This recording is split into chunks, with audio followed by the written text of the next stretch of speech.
Chapter 11. This is where the story began. You are listening at novelfull.audio. Being Azura, Thard, Harl was not the bravest nor strongest of his kind, but he could boast of an overpowering battle prowess thanks to his mind reading. The ability to read the mind of a creature and structure his moves around a person's line of thoughts. He could catch a person's moves the moment they conceive the thought, and with his superhuman body, he was able to match any kind of foe. His ability was the best amongst Azura, many yearned re-get it and respected him because of it. Yet, he fell into the trap of this young man. The moment Wraith kicked his claw weapon, he didn't think of the next move, knowing fully well that Thard, Harl would be able to have a counter. Instead, he threw himself at his instincts, knowing fully well that Thard, Harl would charge in his direction. He went straight for the weapons, sweeping low to grab it, and immediately stabbed him from behind. This was the basis of transcendent sense, and with this, he was finally able to grasp the true essence of the perk, which also updated the skill details. Transcendent sense, grade. Prodigious details. You have a very uncommon sense of getting used to certain situations, and because of this you have developed an inner sense to smell openings and dangers. Your senses improve the more you get used to the situation and have no limits. In an extreme state, you can execute actions in their perfect sequence without thinking. Note, extreme states are reached by building blocks. Wraith couldn't put the note together, but he would worry about that later. Right now, he wanted to savor this taste of victory. At least that was what was in his mind as the bleeding Thard, Harl crumbled to his knee. A wide grin spread on Wraith's face. It was pure luck, but it wouldn't change the fact that he won. He defeated an Azura. He didn't know yet the gravity of this achievement. Let's not get ahead of ourselves. He is not dead yet. Just when he garnered his overflowing thoughts, the Azura suddenly disappeared and immediately buried his hand into Wraith's abdomen from behind, squeezing it with fury. You are just expressing your childish frustration. You know very well that this will only be the end of one person. And that person is you. Wraith chuckled and coughed blood as he spoke. The Azura did not respond to him, but instead frowned his face and bowed his head with his hand deeply buried in Wraith's stomach and his second hand on Wraith's shoulder as a support to stop him from staggering. Wraith suddenly felt a tiny bit of relief as he forced himself to look at the Azura, who was subtly dying. That I'm not sorry, he killed me several times. Why should am I feeling bad? I killed him just once. The Azura's finger began to move as if he was writing something on Wraith's shoulders, and, arg. Wraith let out a groan as something burnt into his skin. It was an inscription, a language he could not understand. The Azura pulled out his hand and fell to the ground. Wraith also fell to his knees. Don't trust. Fell, Thard, Harl said as he slowly lost consciousness with a smile on his face. Wraith's life was also draining and he was finding it harder to keep himself awake. But amidst all these, he couldn't keep away the feeling of pain as he watched the Azura's body lay lifelessly on the stony ground, and his mind kept wavering over his last statement as his consciousness drifted afar. Congratulations, you have defeated the Azura, Thard, Harl. You have gained Thard. Harl's silver boots. You have gained Thard. Harl's helm. You have gained Thard. Harl's razor-sharp claws. You have gained a new skill, Truth Seeker. You have achieved an unachievable feat for someone of your caliber. You have earned the title, Celestia Slayer. Due to this title the perk, Intimidation, will be momentarily activated when faced with stronger foes. You have proven your qualification as the Child of Death. You have passed the first trial. The path ahead of you is even more horrendous. Wraith flung up, flinging his hands as if he was about to fly. But to his shock and surprise, he was back in his cozy room. He looked around with his eyes wide open and ran to the small window, immediately swinging the sliding glass open. The scenery outside was dark and the only solar pole lamp that stood outside was flickering. However, he could still see the car park, which was several meters away from his window and in front of the bungalow motel. He released a sigh and sat on his bed. His eyes slowly went downwards as he tried to make sense of what just happened. Was it really a dream? He was conflicted for a moment but was sure the moment he saw the light fabric shirt that had been on him before he slept off. Several holes and stains of blood that weren't just one color but two. The fabric had almost torn off and was not different from a rag. He flung to his feet with the shock of realizing that he fought an Azura named Thard, Harl and won.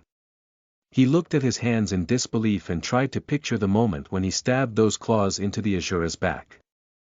As his mind proceeded to reminisce all of their hours of intense battle, the number of times he died, and lastly the uncomfortable smile on Thard. Harl's face as he died, his face crumpled. And Thard. Harl's last words echoed in his heart. Don't trust Fel. Right from childhood, they were taught about all the major archons. There are 9 major archons but the world considers 8 because the last major archon, which is Fel, died after the world's creation. Unlike other archons that entered a state of slumber and could still create an aspect of themselves when they needed to.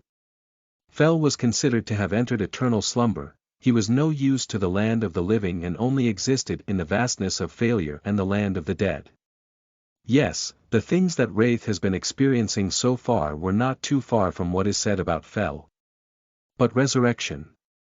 Gaining unattainable feats from blocks of failure. This was beyond whatever Wraith would have ever imagined. Things were hitting him from a different direction than he had ever expected and it was changing him. His hope and resolve began to shine brighter. I will change my life. Chapter 12 Progress. You are listening at novelfull.audio. The dark bag under Wraith's eyes would freak out even a ghost. He sat on his bed with his eyes wide open as the rays of the morning sun subtly escaped into his room. He had been like this the entire night since he came back from the abyss. After coming back and expecting that, days maybe weeks would have passed. He was devastated at the same time happy to find out only 2 hours had passed since he woke up in the abyss and came back. But as he attempted to sleep, it struck him, what if I enter into the abyss again and it brings another Azura? The experience was no doubt beneficial and thanks to it he could feel that he has gotten stronger. But it is not something he would love to experience twice. So he kept his eyes wide open while the night slowly passed while keeping himself occupied with several other things. First, was figuring out the almost unnoticed change in the silky voice and blue tab. It appeared black in the abyss and had been that way even now that he returned. Second, he knew that he received some stuff that used to belong to Thard, Harl after defeating him but he couldn't find them around. Just when he was puzzled, the tab appeared with the title Inventory, a feature that Wraith has never seen nor heard of. And inside this inventory were the items he received from defeating the Azura. The details about each item popped out on another tab the moment he focused on it. Thard. Harl's silver boot, grade. Unknown details. This boot was worn by the Azura named Thard, Harl, and has over the centuries built a monstrous durability, enduring the friction of his unreasonable speed. Thard. Harl's helm, grade. Unknown details. A wolf-shaped headgear that Thard, Harl used to wear. The gear can block off mental and sound attacks. What? So he doesn't want to have a taste of his own medicine, Thard. Harl's razor. Sharp claws, grade. Unknown details. A 3-clawed silver weapon forged by the heat of heavenly fire and has been used by Thard, Harl for over many centuries. This weapon can pierce through anything, even rocks. Wow, all these items are cool. I wonder how much they would cost at the shop. They would cost a lot of money, right? Wraith rubbed his chin as he looked down at the tab. On to the next. Status, hero status, name. Delegado Raven Wraith class. Child of Death age. 21 title. Celestia Slayer, one who devours death, chosen by the claws of failure, destined for damnation. Dust attributes. The darkness beyond death, the dissatisfaction failure brings. Perks. Devourer, ungraded. Transcendent sense, prodigious. Intimidation, sterling. Skill. Truth seeker, sterling, wow. Will I be able to read mind with this? Skill details. Truth seeker. When the skill is activated you can see the target status information, and you can also tell lies apart from the truth. A little bit disappointing compared to what Thard, Harl could do, but I guess it's not too bad since I can see other people's status, strength. 21 agility. 29 vitality. 30 intelligence. 39 endurance. 13. In just one night, Wraith went from a totally hopeless guy to a man with prospect, but the world didn't know that, the world didn't at this point know what was coming for it. His eyes almost missed the new update. Class. Child of Death. Class details. You have been chosen by death itself, your path from henceforth will be horrendous and thorny, you will face many trials and will fail endlessly, but in the midst of all that suffering a hero is being made. This was what made a low-level hero different from a high-level hero, class. A concept that gave heroes endless capabilities to grow. Even amidst those chosen by the major archons, only a few who have proven their qualifications and prospect are able to unlock this feature, and their numbers are very scanty. Wraith flung up with a cry of joy. He clenched his hands together and felt his heart quiver as he rejoiced. He didn't know what this class was about. But the fact that he got a class was a surety that his life will change. Anyways, it was time to take a bath. The sudden rejoicing made him realize how horrible he was reeking, bathed in blood and sweat that had dried on his body. He slowly snuck out of the room, knowing very well that the motel manager, Mr. Fatty, would still be asleep. 6:21 a.m. He rushed into the bathroom. The interior was cornered and a bit large but not conducive, the walls were cemented, and mold and algae settled on the lower ends of the wall corners. The timely dripping of the leaking pipe caused a slight disturbance to the morning silence, but it was something Wraith was used to it. He quickly pulled off the ragged shirt, tearing it amid his haste, and as he swiftly headed beneath the shower he made a sudden pause and took 2 steps back to the cracked mirror. The reflection of his face was a bit off due to the diagonal crack, but his body was well displayed in the mirror. His frail and thin body seemed to have added more meat. He could see subtle traces of abs that revealed themselves the moment he toughened his stomach, and his dry hard chest seems bouncy a bit. He tried moving like how ripped athletes would, but it barely danced the way he wanted it. Still, it was progress. He was not like the ripped athletes he would often watch on TV, but the sudden change in his physique would win him a girl or two. He had never had the time to while away with ladies because of the kind of home he was brought up in, and after banishment, he has been so busy striving to get stronger. He immediately remembered that he had to be done in the bathroom before Mr. Fatty woke up and swept away from the mirror to beneath the shower. Today will be a long day. He muttered with excitement as he washed himself up while humming melodies as low as he can. Chapter 13 Grading the Items. 1. You are listening at novelfull.audio. What's up, man? How are you? I heard from Elijah that you were in a pretty bad shape yesterday, but you look very fine to me. The attendant said as Wraith entered Eleanor's shop. Mail was a close friend of Wraith. In fact, the first friend he made when he entered Kavanaugh. The young guy looks had a nature of pulling people closer to him, he just wouldn't stop smiling despite the situation. His bob cut and bright eyes gave him the look of a young person, but Wraith was only 1 year older than him. Forget about that. Wraith responded as he reached the counter and sat on the stool. Well, something good must have happened because you look very good, although these clothes seem to be getting smaller for you. What Mail just said alerted Wraith. There's no way his clothes would be small, they were the clothes he just bought recently before being banished from the house after 4 years of his Archon trial. That can't be. He stepped down the sitting stool and realized the tip of his pants was not even touching his ankle and left the space between it and his brown loafers exposed. You are right. He muttered in response to Mail. Did I get taller? He wondered for a while before finally taking his seat again and leaning towards the counter. Mail also leaned towards him. What? I have some things I want to sell. Well, you can always sell anything. Why are you acting so sus?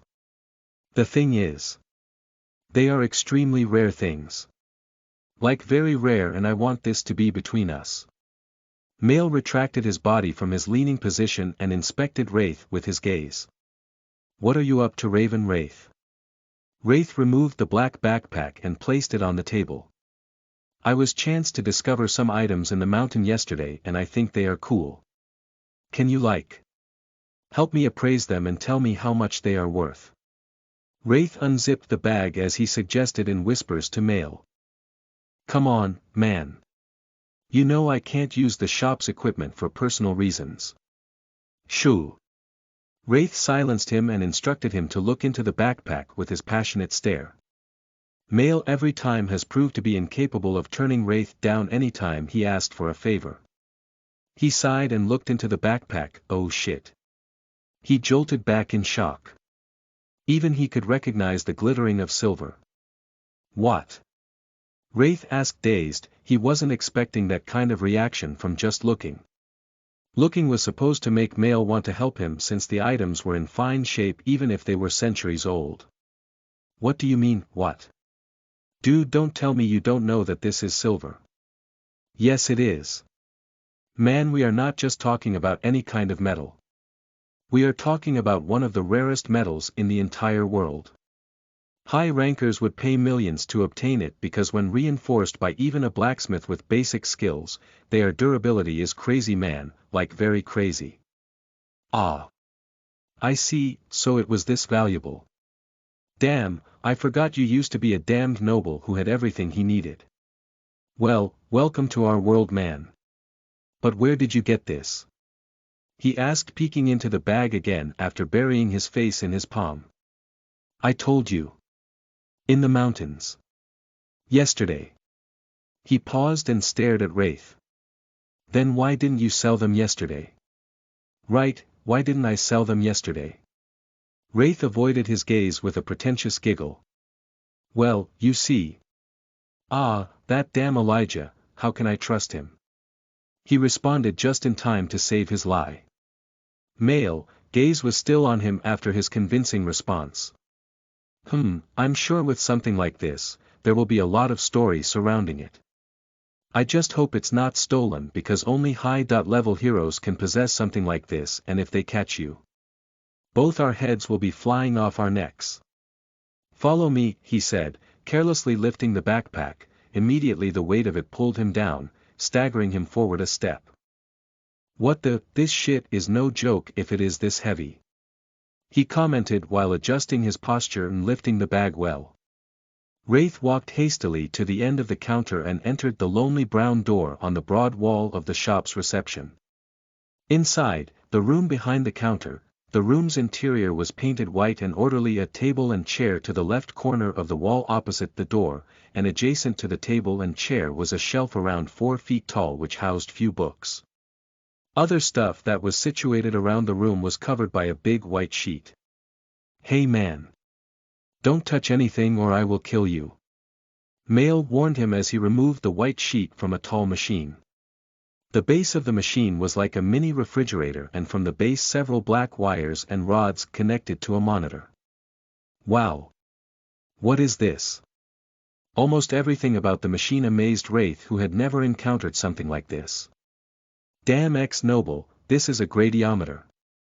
Gradiometer. Like it is used to measure the grade of items. When items are created by craftsman-type heroes, this can also determine the grade, although it is pretty much useless since a hero with an appraisal skill can do all the work. But the associations still make use of it, but a larger one though. This one is just mid.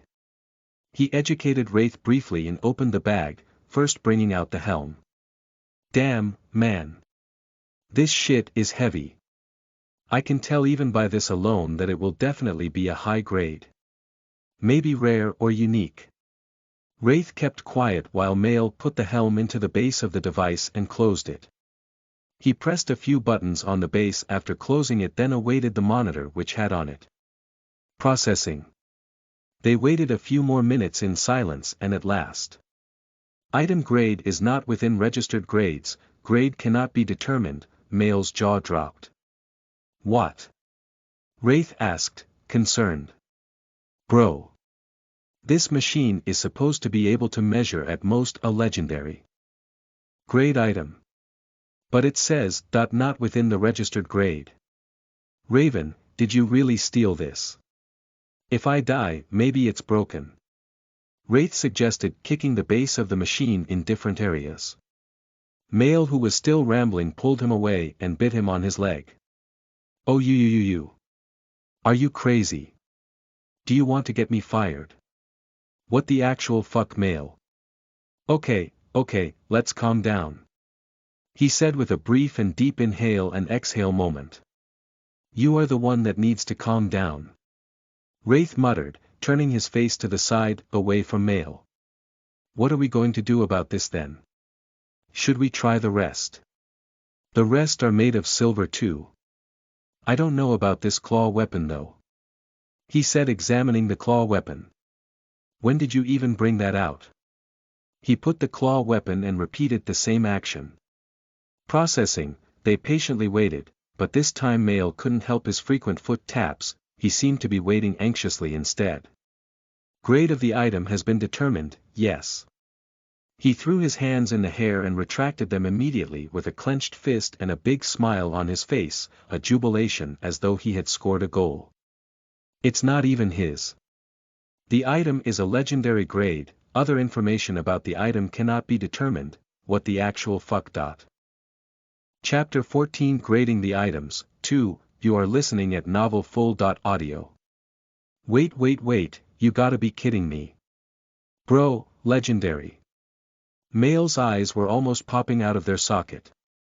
Wraith was surprised, but he had expected that much from a man that he died uncountable times to defeat. Although Male mistook the indifferent look on his face as not having any idea of how important a legendary grade is. Bro. My head. I keep forgetting you don't know a lot of things, since you won't even go and register and have yourself evaluated in the Hero Association. That's, bro, don't you know the grading of weapons? You know the one for skills like, generic, sterling, peculiar, exceptional, prodigious, legendary and divine, we have for items and equipments. Common, rare, unique, legendary, relic, mythic. The legendary grade is millions of money, bro, millions. Wait. That I didn't need the explanation though. He paused. If the others cannot be measured by this gradiometer, could it be that they are relic grade? I like the fact that you are getting happy on my behalf, but I'd like to sell this thing as soon as possible.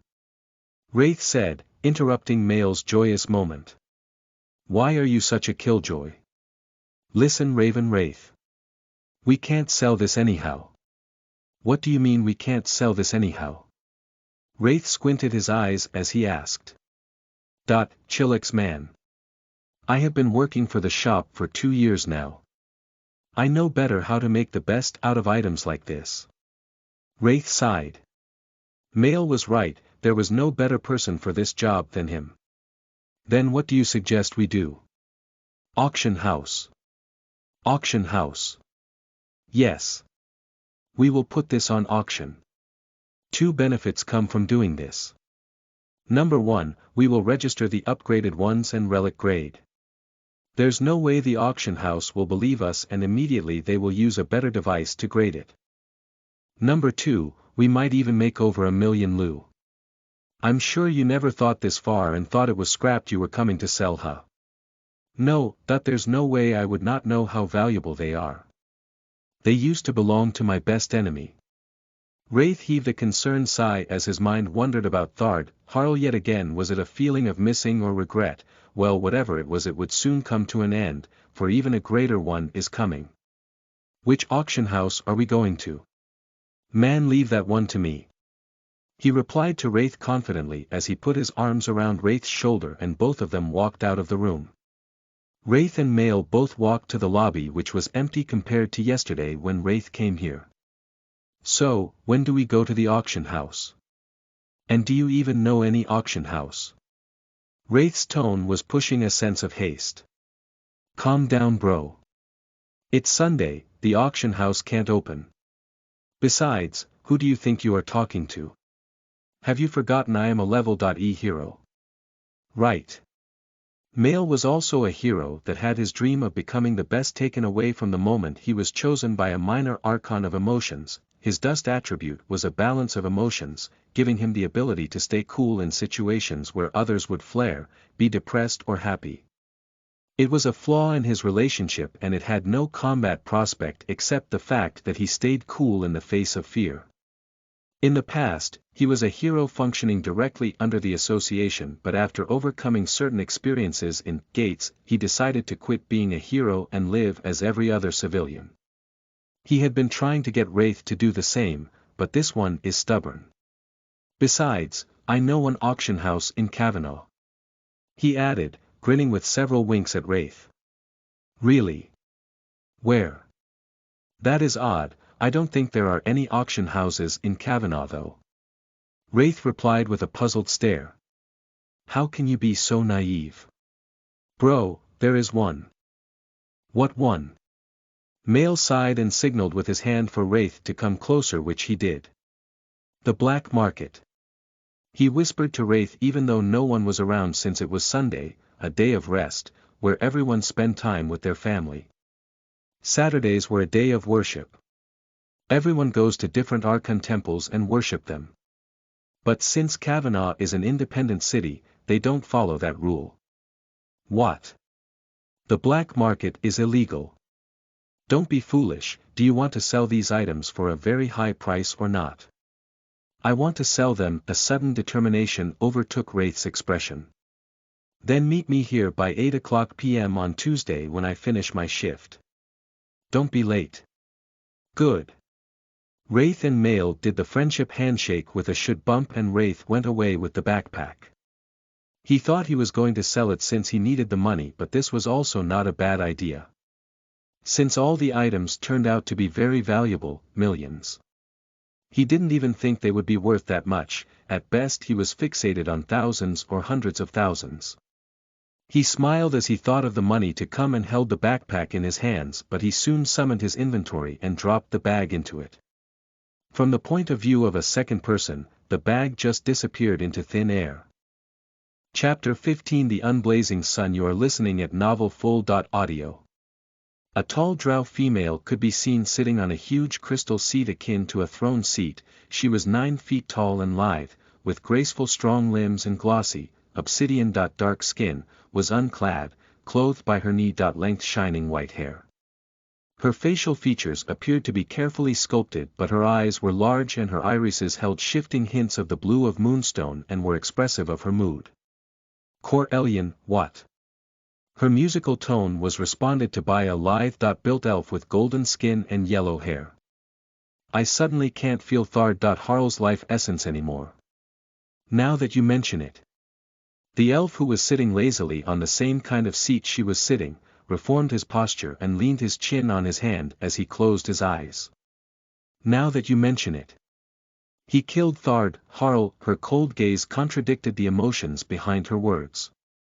Thard.Harl might have been one of the lower echelons, but he was still useful amongst us. And I thought Fel was supposed to be lost. If he entered the abyss, there's no way the fiends wouldn't know, and we have spies amongst them. You are right. His gaze stayed on her for a while, then he stood up and slowly walked towards her. He was tall but not as tall as she was. Are you still troubled?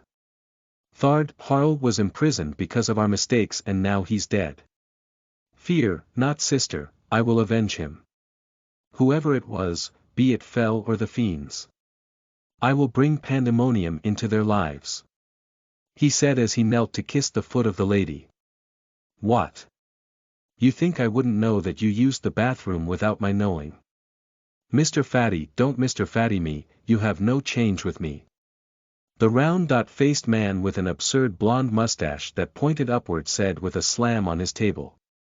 Wraith at this point had no choice but to succumb. He thought he was quite smart about it, but had forgotten that this motel was filled with people that had no job but to gossip and smoke all day. He used to be like that too until that blissful Saturday when he died. There's more to life than gossip. And his life had received a new meaning just from his first experience of death. He tucked his hand into his pocket as he came out of the man's untidy office, then brought out rumpled notes. 200 lus. He muttered, and as if his stomach heard him, it grumbled. Ah. I ate only bread yesterday. Thanks to mail, I was able to eat good food the day before. It wasn't the first, second, or third. But he was already tired of running to mail anytime he was dying of hunger. The guy would stylishly propose for him to forget about the life of a hero while buying food for him. It was always awkward to be stubborn in front of the person feeding him. Life was harder than he thought. While in his father's house, he didn't even need to worry about food or shelter or his clothes not sizing him. The first month in Kavanaugh was very hard. He slept on the streets and covered himself with sheets of newspapers that were dropped by passers-by. There was a time he went as far as stealing a woman's pulse after eating scrubs that fell off while people were eating. But he was so bad at stealing that he got caught immediately and was taken to the police station, where he met Gideon, the police who after hearing his story fed him and also took him to the motel where he is currently residing. Thanks to Gideon who settled a 6-month pay at the motel, he has a place to stay, but the motel manager was just too greedy, billing him for almost everything he uses.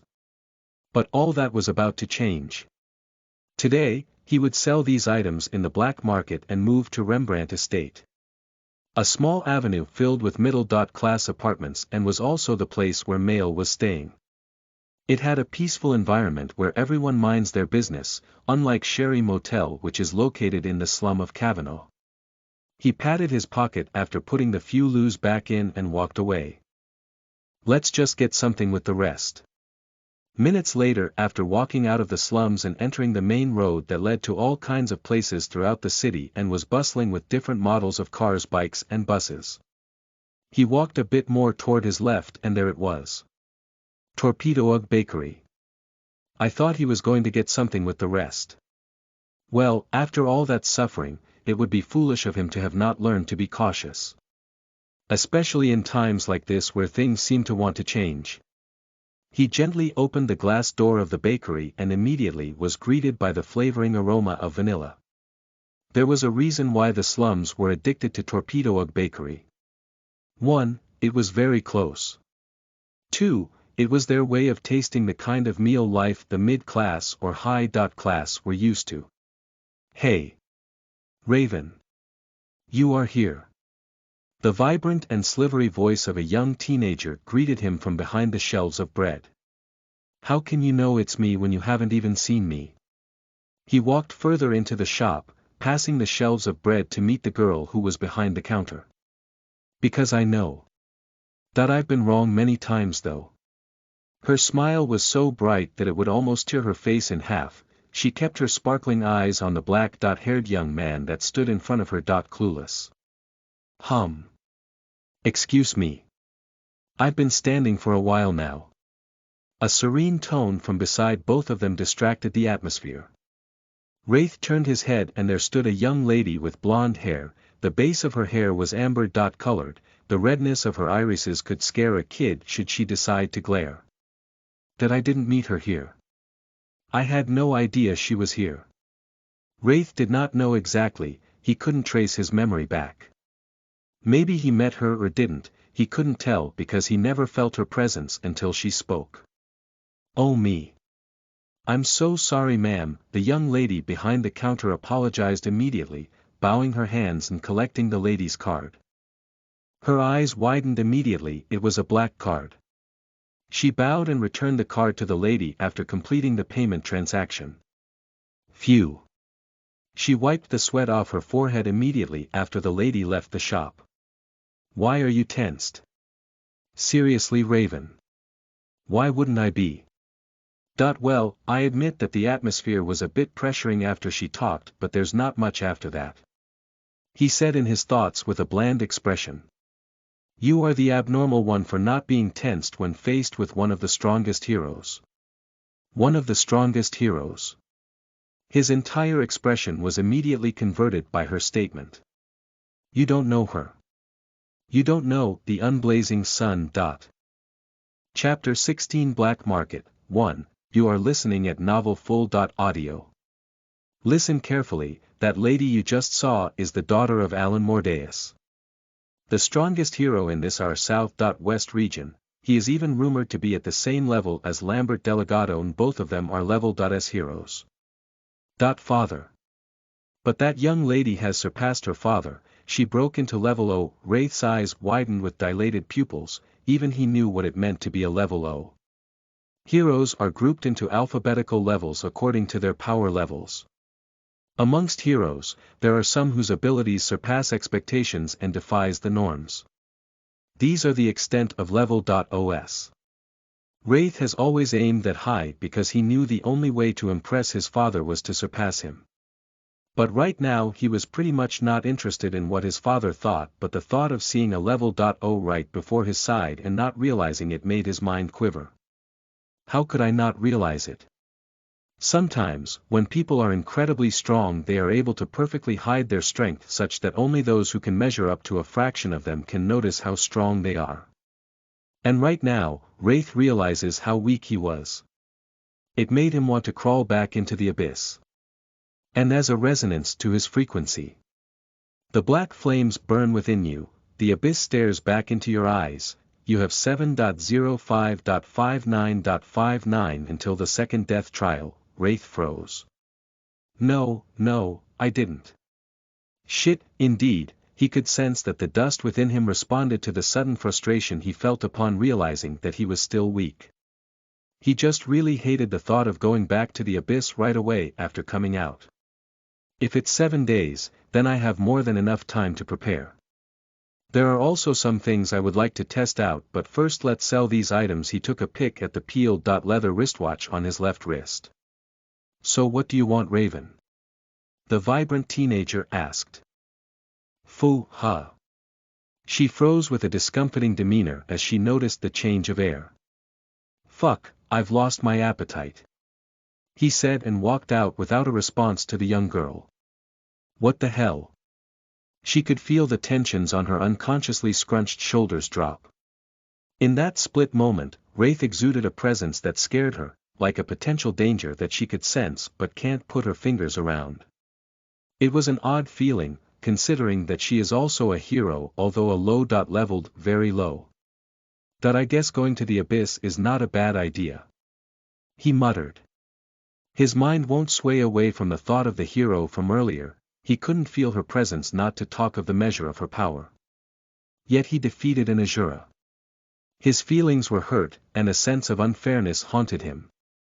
Damn, I thought I was strong. Perhaps Wraith was self-consumed in his victory that he forgot that there is a greater world. Would she have been able to defeat Thard, Harl in one go? All these thoughts put his mind in a positive turmoil because, for the first time, he began to look forward to his going to the abyss. As arranged, Wraith met Mail in front of the shop right on time, and the two proceeded to their destination, taking a cab to Primrose Highway.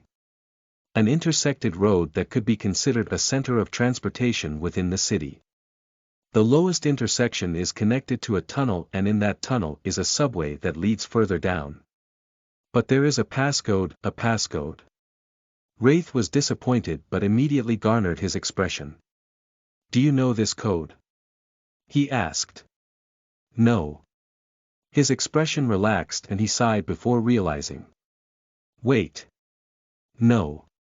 I thought you meant yes. No, I don't. I don't know the code. Then how are we supposed to enter the... He paused immediately. He was about to blurt out the sensitive word that could land them both in jail. His eyes rolled to the taxi driver who focuses on the steering wheel but stole a few glances at them through the front mirror.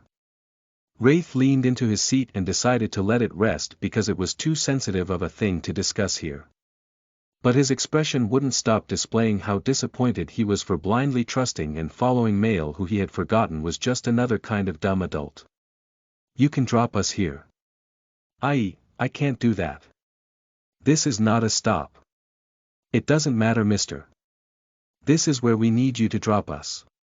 Mail responded with a subtle raise in his tone. The place they had demanded to stop was just beside the road, although there were no particular laws that required a particular stop for taxis, still it was dangerous to move considering that there could be patrolling polices any time of the day. It was a risk. But there was more to the taxi driver's sudden and uncalled alertness. Mail had it rough with him for a while and aggressively logged out of the car. Wraith kept his silence all through. This sort of stuff was always not his turf, and the fact that he didn't used to belong to an environment like this had a lot to do with it. It was a miracle that he had survived this long on his own. But on second thought, he did have help. The taxi driver drove away with an equal rate of aggression, looking like he was going to cause a disturbance to both of them. Let's move fast. You say that, but you don't even know the passcode. Wraith finally got the space and time to express his disappointment. He sighed after slapping his palm softly on his face. Bro, do you think the passcode is the only way? His sudden diversion rose a sprinkle of hope in Wraith's eyes. He continued. You see, it is called a black market, a back door to get exotic items. It only makes sense that a black market should have a black door, one that contradicts the normal way. In fact, the normal way is because of formalities, this one is the true door to the black market. What are you talking about? His words were confusing. The more Wraith tried to digest them, the more confusing they became. Back door, black door, normal wag, true door. Just fucking find a way to get into the black market. Chapter 17 Black Market, 2, you are listening at novelfull.audio. With resources in their abundance thanks to the lot that carcasses of monsters could do, there were a lot of things that the government had to put under control. Few items were considered illegal because of the pending danger that they may cause to the environment or oneself, such as some types of elixirs. Baron Monique L. The inventor of elixirs and so far the greatest alchemist. Elixirs had different types, some were legalized and deemed safe to use by the government while some were banned because even though they may bring explosive results, they would end up ruining the body. It wasn't elixirs alone, they were several items like that, Impetus's whip, the Demon King's dildo, and Chanel's coat of invisibility. But regardless of the ban placed on them, some heroes would still go to any extent to secure them, even if it had to be at an unreasonably high price. This is why the black market was created. A market that serves to bring to the society of heroes what they often can see outside in the open. And the best of the best are always displayed in the auction. What? The homeless man laying on sheets said as Mail approached. Don't play dumb with me. Take me to that place. What place? The man asked with a confused expression. He looked behind Mail and Wraith, but the subway was less busy. It wasn't a favorable route at night because of past happenings. However, a few numbers of people could still be seen in corporate outfits with suitcases walking out of the subway. Don't play dumb with me, Gateman. Mail said with a grin, looking down at the man who turned away from him and in the next minute began to snore. Man, this fucking Gateman. Are you fucking kidding me? Mail was getting agitated again and was about to kick the man, but Wraith's leg halted his leg. Stop, Mail. Maybe you are wrong this time. You don't know the back door. He said as he dropped Mail's leg with his feet. Mail was dazed but quickly turned a blind eye to it because of the flow of this situation. I know the back door, I've heard it like 1,000 times. Pass the homeless man's test. This bastard is doing these based on what he heard. There's no credibility in that, Wraith made known to him with a somewhat raise in his tone and expressive of a potion of disappointment yet again. Come on, bro. I know this is just a test. Let's say. Both of them froze as the man turned and sat up. Let's say, this is just a test. How do you intend to pass it? What are your reasons for saying I'm the gateman? Because you heard from people that a gateman is a homeless man. You just admitted to being a gateman. Mail brimmed with a smug face. Did I ever deny it? My question is. You both seem like two lost kids trying to ruin business for me. Why will I let you in? Because we have it. Mail's smug face got intense. He knew that the only thing that would entice gate men who were also hungry for opportunities to make money was to show them how worthy they were. And in this case, having a legendary grade item to sell was just too worthy. "We have a legendary grade item," the man first disregarded Mail's statement but kept his gaze on Mail. As he saw the seriousness on Mail's face, his expression immediately sucked up to Mail's. "Really? Why would we lie?" Mail responded to the unbelieving man. "Show me." The man requested but Mail declined, showing him meant inviting danger and ruining their element of surprise. The man had already confirmed their sincerity and that was enough to enter the black market. He sighed and looked at the two of them again, especially Wraith and the backpack he was carrying. Then he swung his hand, a disc slipped out of his disc and he threw it right into a tiny hole that seemed like a crack in the wall where his sheet was laid. Creak! The wall began to tremble and go down, revealing a completely dark tunnel. "Where you seek is at the end of this tunnel," he said, and as they were about to enter the tunnel. "You owe me a 10% commission on that legendary item. And if you are lying, you owe me 2 million lus. Whatever way you'd have it, I'll still be making my money off you too." He smirked and swung his face away as their backs began to dig deeper into the darkness. After 20 minutes of trekking, a pinch of light could be seen at the end of this dark tunnel that was already making Mail very uncomfortable. The black market. Wraith's eyes lit into the new world that was unveiled before him as both of them came out of the tunnel. Just as the name included, it was a dark place but looking up it didn't seem underground as they both felt it was while treading the path of the tunnel which was downward sloppy. "There's a cloud." Wraith began to analyze the atmosphere of the environment and like he suspected it didn't seem underground to him, the dark clouds were evidence of that although they were no moon of any kind. But the towering buildings made it appear as another street in Kavanaugh, not to mention the population. This place was more crowded than even a circus. There was a natural source of light, all the sparkling and glittering were artificially supplied, which would bring us to the use of elemnit crystals. But for now, let us appreciate how beautiful and awestruck this sight is. "Are you going to stand there forever?" Wraith quickly recovered from his state of surprise thanks to Mail's voice. "Let's proceed to the auction house." Right, Wraith could not wait to finally sell all these items off and get the money and he also couldn't wait to see the things that were available to buy in this black world. All that expectation was exhilarating but for a moment something odd seeped into his mind. I thought this guy has never been to the black market. Chapter 18 Black Market, 3, you are listening at novelfull.audio. The auction house exceeded Wraith's expectations, at this rate one could just call the black market a magic city. Beyond the busy marketplace and streets of sales display was a vast land. The vastness suggested to even the most brilliant of navigators that this is the end of the market. But the vastness was just a farce. An invisible barrier was situated around a particular side and as Mail passed through, the barrier revealed itself with ripples for a brief moment. Wraith was getting more confused but followed through anyway. The building that stood in front of him was colossal even though it was incomplete. Round and surrounded by hundreds of windows. And light spiraling all over from different windows and even the environment. It was a world within a world. The class of people that Wraith could see in this place was different. Expensive dresses, some are well-kitted in armor, while most of them wore clown masks of different kinds and were donned in elegant tuxedos and gowns as they climbed up the widely spread outdoor stairs that led them to the corridor of the entrance which was defined by towering pillars and masked guards. Wow! Wraith subconsciously muttered. He was quite familiar with the gatherings of influential people since it was a formality that he had to obey even if he didn't like being around the kind of people he found himself with. Being in this place made him miss his days as the Delegado's second son and he was slowly deviating from his lessons from Thard, Harl.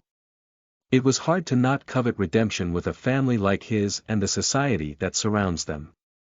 Pass. The tall and ripped guard stopped both of them and stretched forth his hand in a request for something they needed to remit. Mail looked at the hand of the guard and walked him forward whispering something into his ear. As he came back the guard nodded and let him through. Wow, that was unexpected. What did you do there? Wraith inquired. Nothing important really, just some stuff I heard from folks that have been around here a lot. You seem to know a lot of folks that have been around here a lot. Almost as if you have been here yourself. What? Are you doubting my intentions already? Male got stern with him. No. I just think there's no need to hide anything from me as friends. Unless your intentions are ill, see, I'm being honest. All you have seen me do so far. It is because I have heard a lot from people and it is exactly how they say it. Okay, so you chillax and let me help you sell this thing. Male said, stopping for a moment and tapping his chest gently before they finally entered. Entering the building they were met by a massive hall with a flourish of redness. The interior was illuminated that so much light that the darkness outside would seem like a lie. The carpets were red and apart from all the floor which they cover, red curtains with different sigils could be seen hanging from different sides of the walls. Oh goodness! It is just like the Imperial Ballroom. But not as big. Wraith instinctively appreciated what he saw. He could see that whoever built this place was desperately trying to replicate the Imperial Ballroom of the Pomei Empire, which is considered one of the largest buildings in the entire world. Although they were not even close, but what they had managed to recreate should not be taken as a joke, this much could spark an all-out war. The only difference was the 5 red curtains with different sigils. The walls were glittering with gold and the chandeliers gave an extra exotic feel to the entire room. Male sucked the feeling in the air with a bright smile and a deep inhalation. Even though his demeanor tried hard to spell out, I am seeing this place for the first place, all Wraith could read was, it's so good to be back. Then from here, what do we do? Wraith asked. We should register our items, let's ask around to know where exactly to do that. Looks like he's not entirely dumb, he's gonna act it though. Wraith followed him around with a serene composure and allowed only him to do the talking. The place was filled with people here and there was no need for a bold telling before anyone could tell that these were influential people that have gathered for the auction. It makes sense why they are wearing masks. While both of them were walking around from person to person inquiring where to get their items registered for the auction and immersed in a river of being neglected every time they asked, a familiar wind swept past Wraith. Sniff. Sniff. He wasn't a smell-sensitive person, but there is always that time when a cologne leaves so strong an influence that you can't but stop thinking about where you've encountered that fragrance. Wraith's face immediately followed through the breeze and at the end of it was a blonde overflowing hair that followed a lady in a tight black gown with a parting on her thigh. Where have I? It didn't take long for Wraith to remember where he had encountered the flowery fragrance, although it didn't stand out like this few hours ago in Torpedo Egg Bakery. Maybe we have the vanilla bread to blame for that. The level, oh girl, there was a better way to address her, but that was the only thing about her that sank into his memories. Turning his head back he couldn't find Male again. His eyes squinted with a furrowed brow as he keenly scanned the increasing crowd for where his scheming friend might have wandered off to. But it didn't take long before he came back. Hey, I found it. He tapped Wraith from behind. A normal person would have experienced a certain level of flustered.ness, but Wraith already felt the tingles from behind micro-seconds before he touched him. It wasn't a special skill but an experience-born sensitivity. Okay, let's go. Right from this moment he began to anticipate the worst. Chapter 19 The Auctioning, 1, You are listening at novelfull.audio. Both of them entered a designated room, more like a lobby where they could sit and wait for whoever was going to respond to them. After very few minutes of waiting a man in a tailed suit walked into the room and sat on the red couch opposite them. His face was hidden by the clown mask but his hair was colored purple, a rare color of hair in this region. I am sorry to have developed such important customers for this long. May I see the item? He said solemnly. Wraith could not see his face but he could sense a mischievous grin behind that mask. Perhaps it was just his insecurities kicking. He opened the backpack anyways and brought out the helm first, the claws, and the boots. He placed all 3 items gently on the round glassy table in between him and the man. Isn't there supposed to be a machine? He asked, looking around the room trying to find another machine of equal size or maybe bigger than the one they had used in the shop. I am the machine. The man said, this time a grin could be read plainly from his tone. Wraith's fear deepened and he thoroughly thought about how to handle the situation if his friend was ganging up to play him. The man's eyes glowed red from within the mask and immediately he expressed a state of astonishing surprise. What in the world? Where did you get this? The questions he asked were an answer to Wraith, but he still demanded one.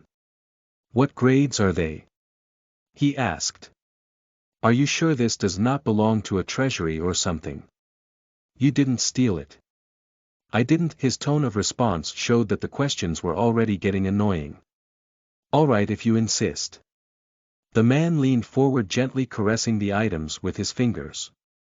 First, the boots. This one is a mythic grade. And these both are relic grade. He said, touching the claw and helm.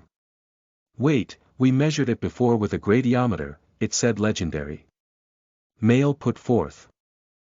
Trust me. My appraisal skill does not lie. The machine might have just tried to estimate the result that they even have attuned skills. You can see that too. The man looked at Wraith and scoffed. It must be your first time here. He could tell right away. Wraith's dazzling glances here and there in conjunction with his desperation to act like he wasn't looking, openly gave him away, you can tell. He said with a pretentious chuckle.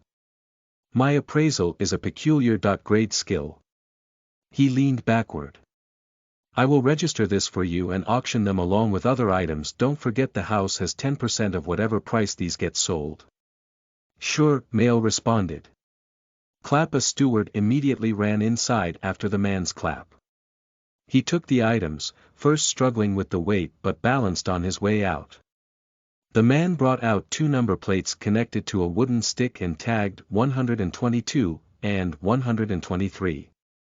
In case you will be participating in the auction. He said, pushing the tags to both of them.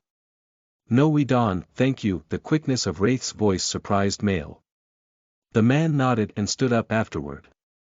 I didn't know you were interested in auctioning, as expected. A noble will always be noble. Male said as the man walked out. But you don't have any money though. It won't be a bad idea to see. Wraith's response had a shy feel to it. And alerted Male's observations. Is he hiding something? Male thought as both of them stood up and walked out of the room while the only thing that occupied Wraith's head was. I wonder if I'll be able to see her again in the auctioning. The room was a theater and there were higher floors where other people stood beside pillars with a glass of wine in their hands. Wraith settled in and the first thing he noticed was the red-haired boy who in a matter of looks was younger than him, but those looks made Wraith jealous. How can a man be so formidable?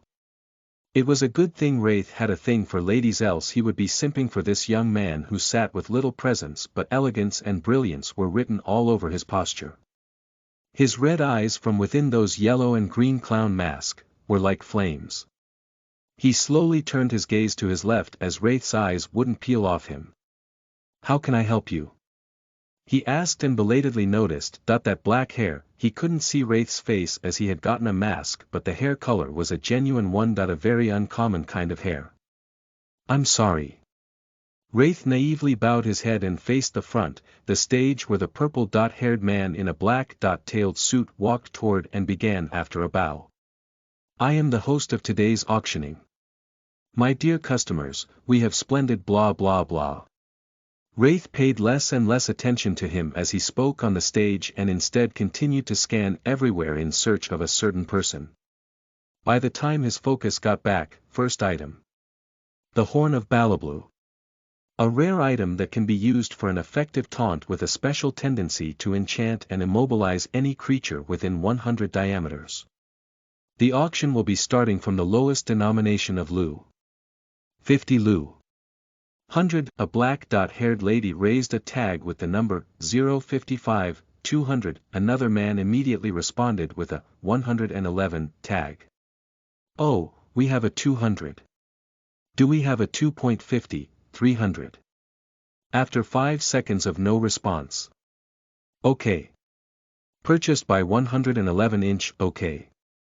That was extremely cheap. Don't rare grade items usually cost like 100,000 lus or something?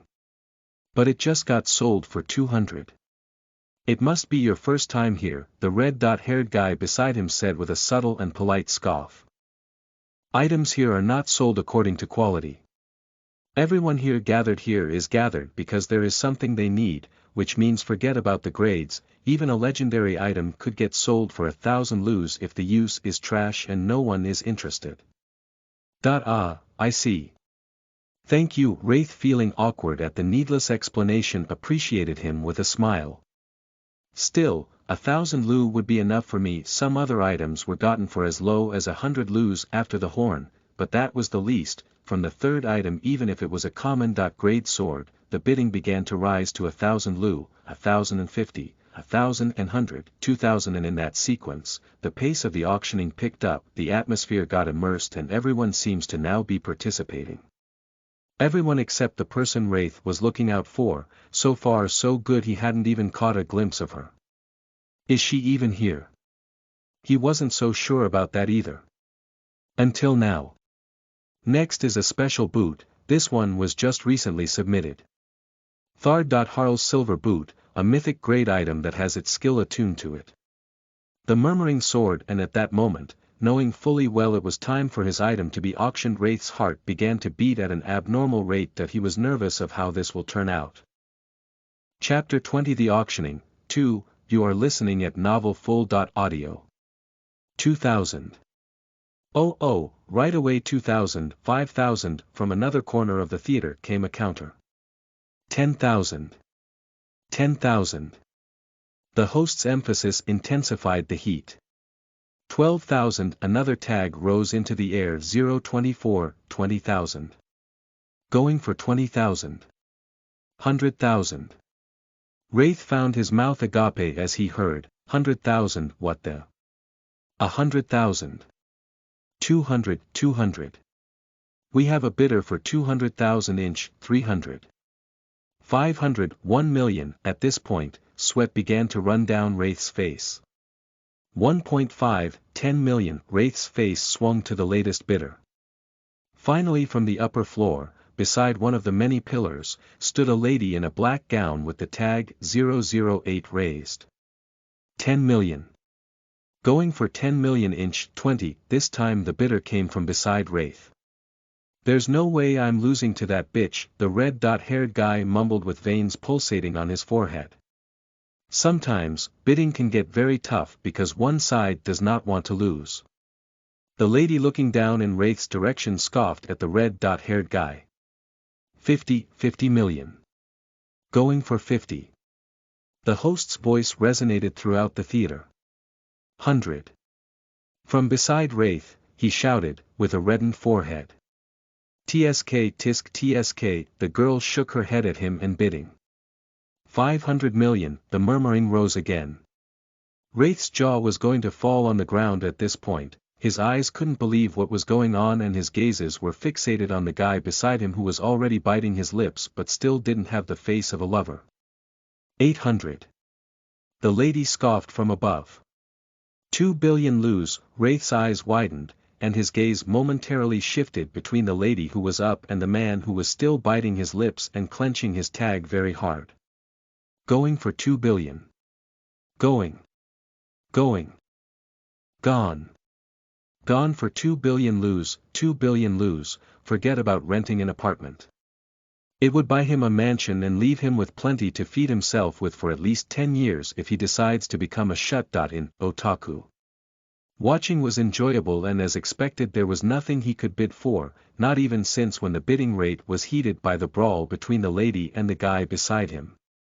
The razor-sharp claw eventually sold for 300 million while the helm was bought for 7 billion by a man with a coffee-brown beard and a beer belly, who also beat the lady in to get it. Several items also went for even higher prices, as high as 100 billion and more. Wraith after the long wait anxiously waited in the room for the host for the last part of this process. Man, I am glad for you man.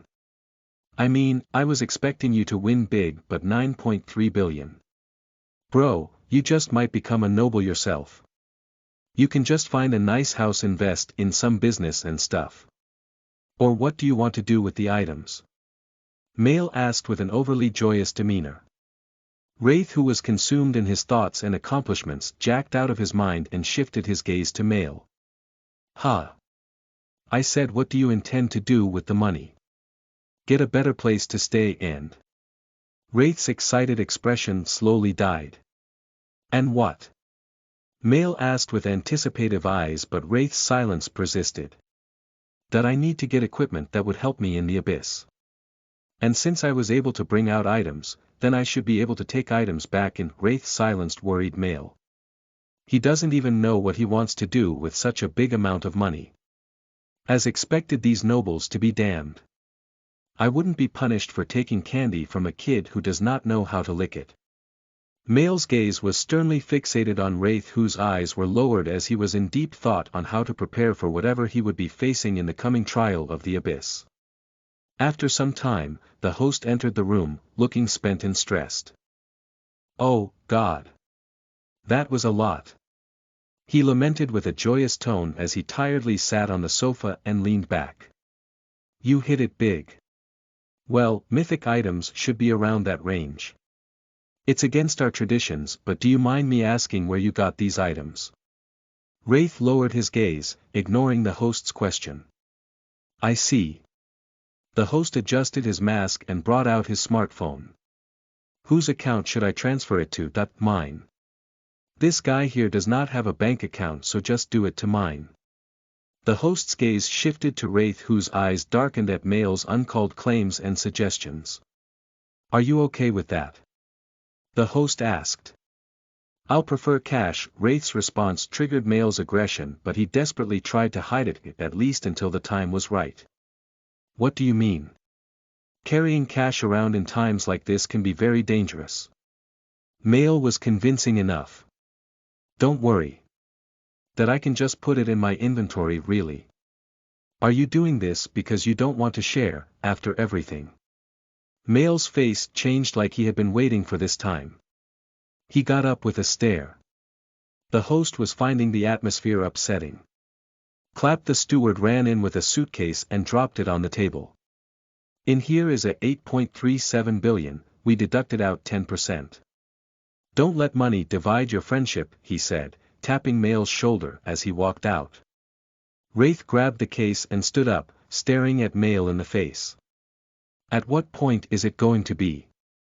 What the hell are you saying? Are you going to play dumb this far? Don't tell me you planned to do was collect the money in your account and run away with it. That was all you had planned out. Nothing like robbing me or beating me up with some gang or something. Male gaze tightened as Wraith spoke with a scoff. Damn you noble blood. No matter what part you come from or your circumstances, the rotten blood of Delegado that runs through your veins will make you smell. He said with a growling tone. His words carried resentment and, from Wraith's view, were not just the words of someone that wanted to steal from him. The fact his words targeted his family. Do you have a grudge against me or something? Haha, Male giggled. Don't ridicule me, you are not even what my attention, all you will ever amount to is the embodiment of failure. Why will I pay attention to you? I just thought I could use you to get to your family. But you have what I need already.